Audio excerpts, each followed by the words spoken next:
I'm for way so for me day cool man who bit my friend Bob now the cigar so 111666 I'm love you I kiss you here we be toast where you move school scantan and gragaga aggressive talk santoya santaya enemy bedin komo na komo na medino medical catch the Ghana for near tie for near hwe for ne mo amohwe kwaku menu TV say mede aggressive talk efa obinim ene Reverend Obofo ehun komo beba na mom se bi o abrochire ni mu nante ne aggressive a interview so ayede nam no ene ma me kwa ma mintimi nya aggressive talk bampen force se bi bia esi yede to no se wan fa anto a ebetimi afira to enkoma aye bedi ne no mesere en times no aya me se me kasa aya me kasa kire oba nyansafo oba badwemba obi a wote asem a wanya abotre no wodwene ho omna en times me ta na omo kasa mempentem mu aten empentem nyeje se nyame so ya wadom na wonya opportunity se wo ka obi asem ma se obi asem beto board na o ka bia sire nyame emu nyansa a wode beka enye sa asem na tra keke na wo ba beka bi nye obi a netimi siesi asem sebi edwene ai woni petrim no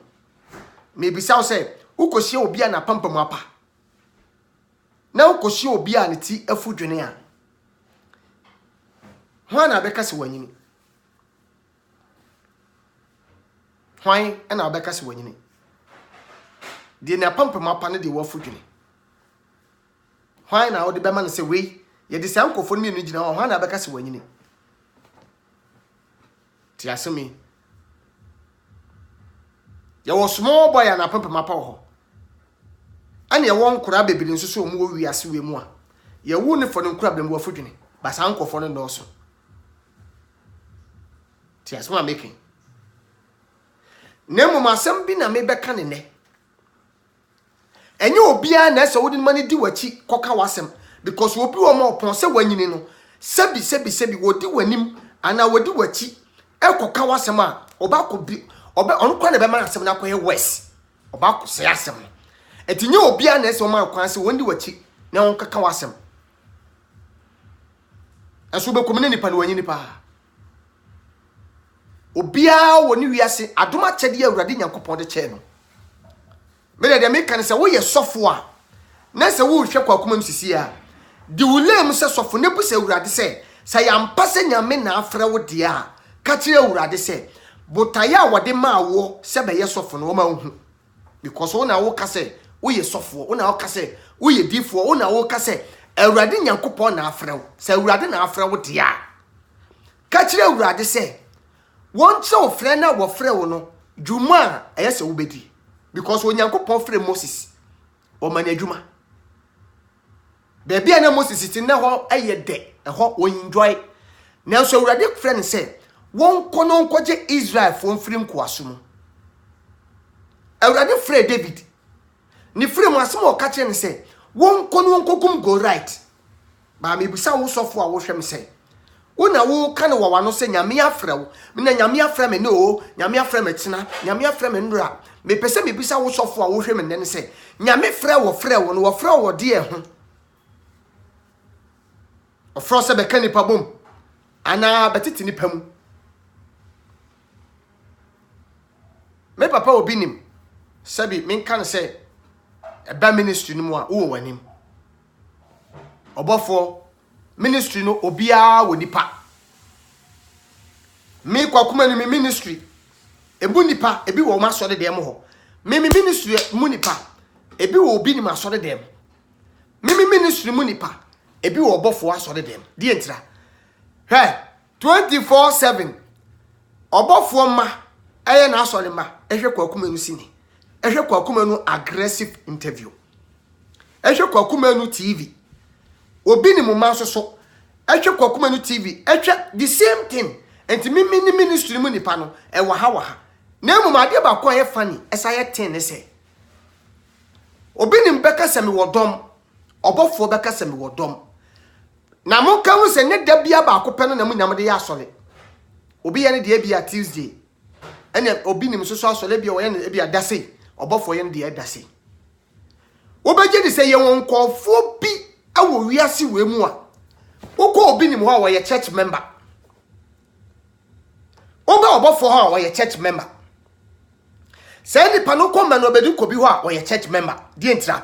say da brada ana we di asole a ono de so ni problem so no enya emfiri ni ti so ne de wo ne nam soso ahonhoma hwe de begine no no waka ho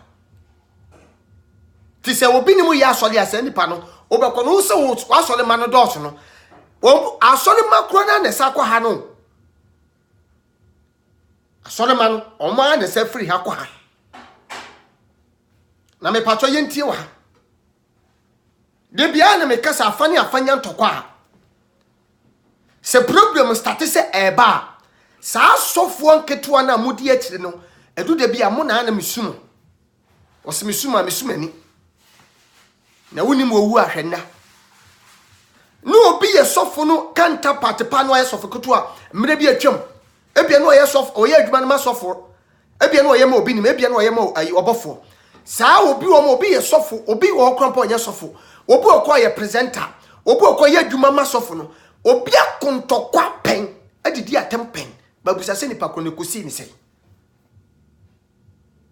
obi di sofo na ti obi di mo obi ni machi obi di ebi obofo achi obi di other pastors ni bi achi say yo Ebenezer opambo achi ba me bisa se empemfo mienu nya kasakasa mesraw ebia na nipa ne ye sofo a wo makwa ma de oka no ho no entunfo papa ewom se nipa ne ye sofo panyi die nanso ebekom na nyini mu no wanyini sen na de ma nipa ye panyi aye kasa we ye panyi ayi wo futu nsem na okasa obeka free wa no ene ye behu se we ye panyi enye wo age ti asema mekan me kasa kire badwemba memma obi mfa ni sika se wo sika na ono ne nam na wontimi ntu sa nipa no fo a me ka kire wo onye panyi se wo ye obi ni musofo ketwa na se wo kasa bi kura be kasa wa bonten ma no a ti asemi debu wo ma musum timi ne nkasa bi se papa ye ntwa so na brebra mama ne ma sa woni obofo nanam na se bi obofo kura kasa bra bonten be kasa me ka kire wo onipa ba ka kire wo ho se papa ye ntwa so na brebra mama ne ma Ghana ni social media ye nyina to obi odi ekoso bia ye hu ye nim papa ni bone de open tokwa wosofu dwumam ye nim de won pen tokwa wonim ayo obi asem na meka bi me meje nka asofo amu na musuma sema omu nkura de bia 24/7 ebetena ka mu ebetena TV so ekasa twampoa di atem ye nim ba me tuwa wo kasa de bia no fo no se jai no bagimi fo mpo sabi wo hu dokuna to ase a wo hu saben jai na woni mo wu ahwenda emre bi atwam obi ye de wu ye ekomi nanso ene so obi ansoni mu a kwaye mobo ebi obi de obi koyo yenye obi amana soni mu ebi ene a wo free sofu eko sofu bi ho no ma me ka sam se ene na hu ne se yeso so but echina ye nso so obi akwa ma yaje no but ebia wo de wo free sofu ho a ebia wo nya ba bi nko susutu abo eko park ne so na se nantwie bodua anka ne to a me ka prayer kirew enya wo a wo ye konfo a wo toto kosoro ene be ka wonsem mami ka sem wo ha me se bube we biem bibu no ade ho ba wante ase ba me se bu ne biem mpeinfo se wo petumi a o ma me kura fa ne kosi awowa fa se wo ko bobesia na wo ni sika yetimi ka se fa bibi besia awowa na emom no sa wo de ade kro ne sika ne ba na wo beje wo ade aya kan kasa eye twi kasa a wona fo grusifo wo mo kasa em no mo so ka ebia na me kwakoto fo me ni sika me sika enso a na me koto ade bi na me sika nso yesi fa we be sia wowa bra se wo sika nso dia e bia wakodi di baabi mpo na wo sika nso yetimi ka se ade fa sika fa wo phone to na mo wo fie ba na ko fa sika ba mpa se wo fa sika ba dia wo ba na obefa ono de sia wowa ti se wo ma me mpo ana se wo betimi aton no mpo age tumi no na wo saka tumi ni wi a wo di tumi no asa akoje wo ma me ti asemi mi hu sa age na adwene mu ha me hu sa na adwene mu ha. But before that, I'm a person be there aggressive interview no. Opekura nko nka tem se kwakumati uti. But netie no obeti miti no ne me bota you, enya me target. But me bota yi na se me hia guy no. Ne me huru nipa ban a woye. Wona wo so wo follow ni nyina no. Sebi wona wo follow ni nyina mpo hia ne da hu ne da. Ba me mako testi na hu nipa woye. Se wo ye papa, se wo abodam, se wo modam, me hu etitwi kasa no. Sebi yesi wanya aboa ma aboa wuntimi nkuma aboa me defe na anya no ko ni fie onu ni fie ko ye ni interview nipa hu nipa sa ande ote so ye papa so nya papa kasa no kura nya papa eti me sira mpenfo so wuyi unsem pia ye bum san to ko e kosui me hya nkom ne enkoma me hye ne nei e patcho munti enya de be favor obinim eyen kom show me kasa firi me honhom se ebetimi a ye papa obinim twaso na so me say gina me platform so saka kire o say nya de obetimi twaso because emre bi o promise me de ti o promise say o promise Ghana fo nyina say game no baby e ekono onto aso biem wo twaso obofo asem onka biem eye game na ekoso na wonte ase efi na wate ase papa wote ase nyina achi ntokwa asaba etinya dia obetwa so but dem so metimi aka say wo ye me brother sabi me wo ye me brother menya wo biti say obi ni momfi aka me pe obi a wodin say nyame esira wo so no de ka me pe papa ka me de wo be hoahoa me ho me bra panyin ni obi ni mo me bra panyin ni obi ni mo but efutu a me kwakuma metimi di ama won say wanyini say me unu aketo ane me ba efutu a metimi di ama won say papa twa so na omo ye duom ni nyankofo no mpawasem me na me ka kiro sa nkofo ne mpawasem sa ntokwa we en favor wo nem favor wo tina emwa enu ministry asempa na me ka kiro emwa asofo bi betimi aba ofie abekase mo evidence mi wo wei metimi duwe ko brewe metimi duwe ko ese na ade ba ko mi wo wiase a mehu ni se de was sorry pay for say domani sado so takrache de was sorry a wo kon pay for say de wo kon ye bo content ko hwe ne nya de wo ba me de asemo ya make me kasa che ba dwomba sebi me de bia na de me kase ni pa bebre ben ye ba wo no ye o kofo bebre ben ye ba wo no ye so be be se unkuna ka cho se papa santo ko wo ye ekoso ni wo bofo ntemi se be favor wa me kwa kuma nu kan praying awo me bo se in favor uta enne in favor utina but e bia na wonte ase ba china obetima obeti de me kanase asem obetima ko twetwe nsem bebre aba obia wo wiase bia won secret e won ne nso ba ye kase continue kwa ho ebe ko saa na ko twetwe nsem de aba ti papa wona ye panyi twa so panyi due mante o ade bi wo ho onu na Ghana fo pe focus wo no na ye de ma obi di obi ni machi nyina no woni made wo hu afiri obi ni mchen woni de obi ni betimi de ayama no papa focus wo no se wo frɛ no nyame na afrɛ mu mienu nyina mummu se urade se de ntia nkofo pɛ mo no focus wo Shatawale obi enu Shatawale wonkuta baabo o kana obeka adu de bi ese Shatanye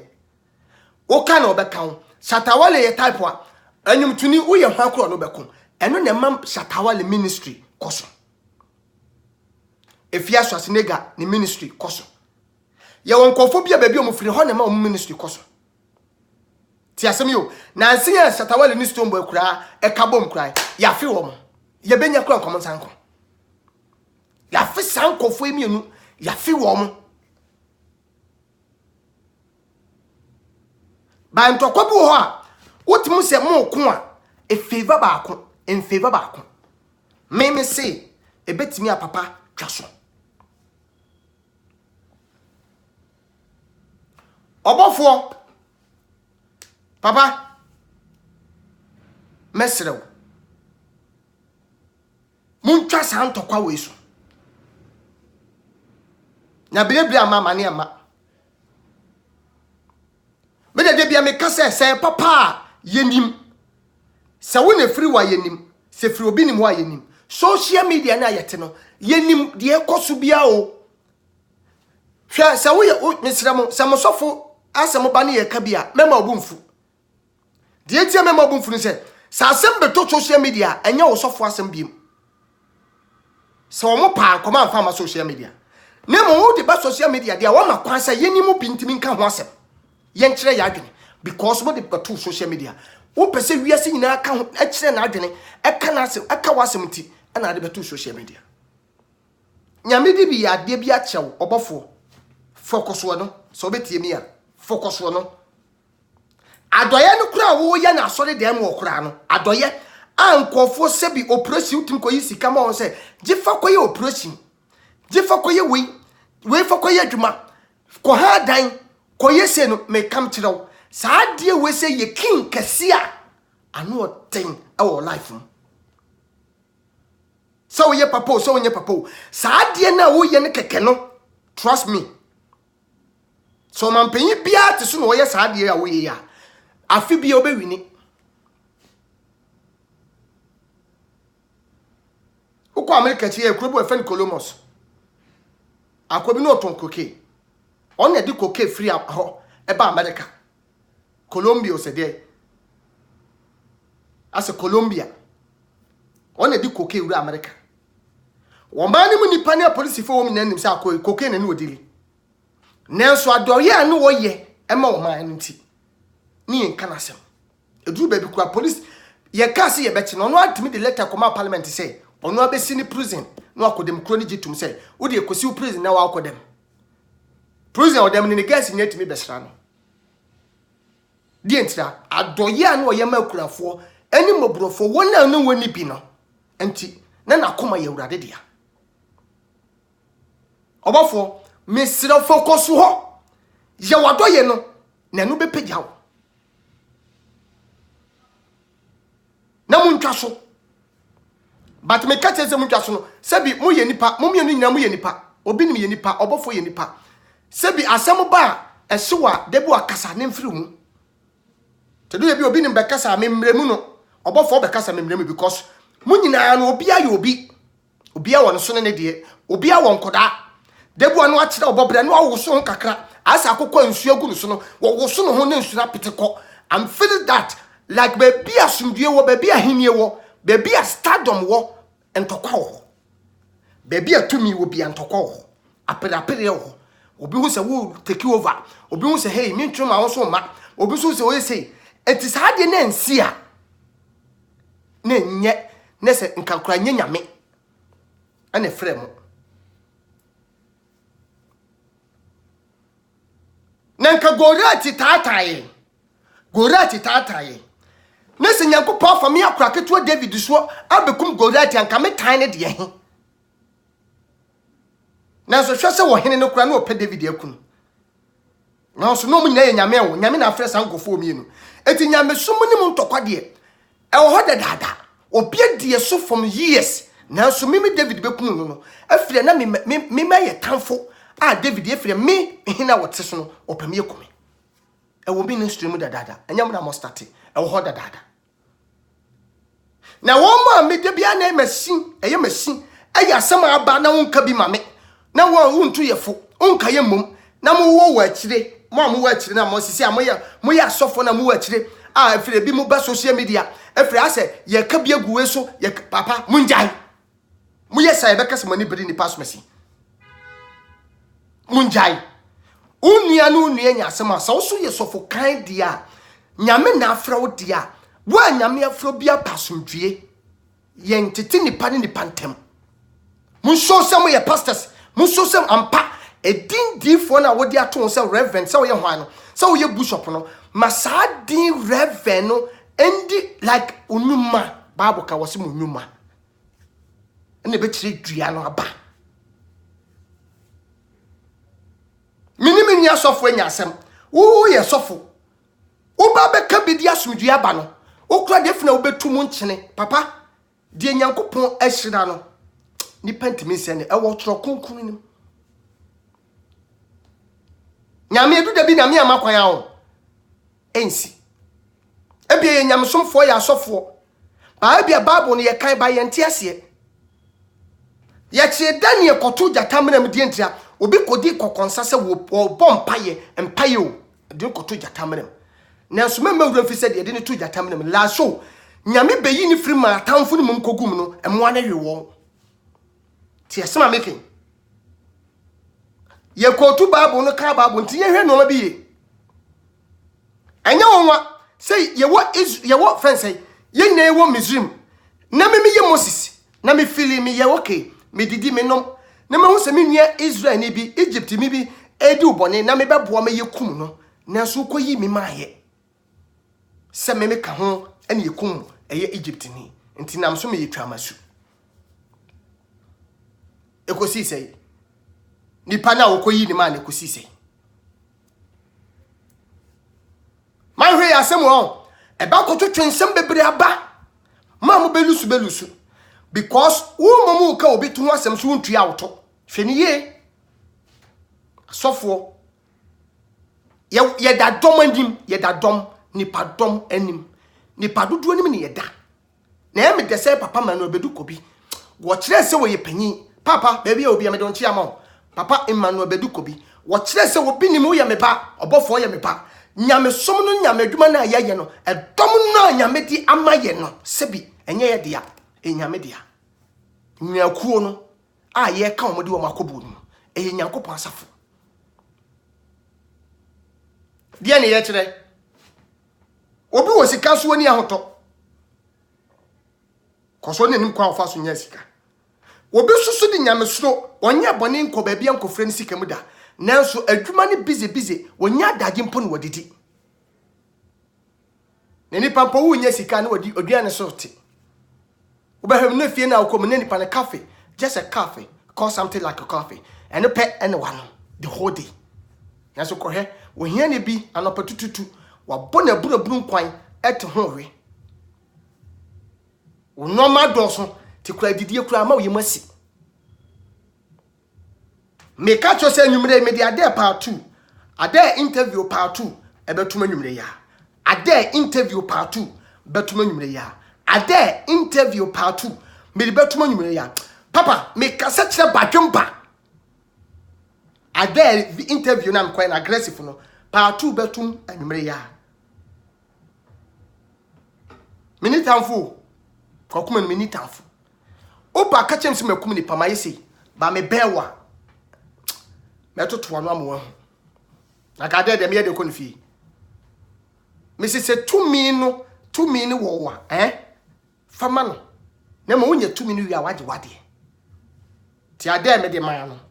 ekuta ne nsem na masa akoje ma ade na me pese me ko hu ni nipa ban se wonya nipa bia wonya nipa ese wo so no sokra eni se wo so ade so because we condemn mimi hu ni se on ase bibi hanten asa akompese fa no on se opese akompese fa na ma ho kwan a ese no ma bebri enu bi na ya ade sisi ai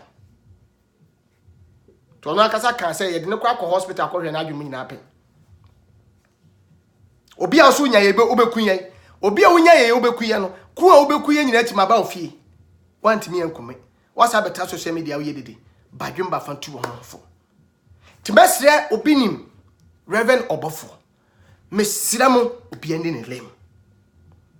de nyame ade a chew no focus wo no na wanhwe ni wani wo lem na bedu obi lem a ebia tekreta bia eba no betimi abe crash asem wo me kasa kire badwumba sebi wona wadwumu do ene nyansafo nyame nhyira wo sɛ wonya abra na hwɛ kwakoma no aggressive talk me pese me kasa bebre na sofo na mo wachi na mo ye duom munjai mo ye sa mani brade mo ye sa mani brade ye nya nipa ye dwene kwa akire o mo ye sa mo be ma obi kura ho aye hye munyai na nya mo ntokwa ma mo kreti mo ntokwa mo pentokwa nya obi ntokwa na mo bejeje ho nya obi ntokwa na mo beje ako munjai na mo se mo ya sofo de a ka mo nka mo nya ma sofo mom na obi ku ntokwa nya me wanwa aye sa ne tie ba bia hini etumi ni bia obi ntokwa ho obi a pribibia konfie tokwa ho kotokọ ne ha secrecy ayeko obi ani abre nanso press ni wi omoche am NDC ni MPP ko hye wo TV ni radio so a yeko ye wi a ye chiache ho obi mkọ kotena ba ko wi nam ne ade obi adanfo obi kura timi koda obi fie NDC ni panyi bi koda MPP ni bi fie MPP ni NDC ni koda obi fie timi koda obi hotel na ma mu won chen munyai na mo ye sa kura na mo beba na ma kura ye west mo kura be ye chi mo be sa ma bia mo bia ka se mani kura bere obofo munjai twen man to ko we tuntwa na wo no obofo personal issue na mo mienu no ma bakra mo ne obofo na fra ma hwe nye se bia obi na obi ase me ho adwenu me ho adwenu hye wotirim minya wa meyew entisi ane de obi no anyade a me bekeka no magum wotumu nkyene eno kura bo be sa ma nipa na kofa munjai me kasa na anko ya mo afache me na no kura kan eden na obeka no kura be wi no betima obi dofo betima obi tanfo asofo ni mienu nyina obi enu ma sebi waka se kwakoma no mato ade we ya na mama obi bi esombo da ba ben ka fat me ka no kura a kire wo oni papa me na metimi aka no kura ya kire man ka ho na beka I love you akisu he we be we Moscow scantan engragaga aggressive talk nyankopon mera so nya bre na hwe I love you akisu we me test me se part 2 ade part 2 eba enwumere ya thank you for your portion.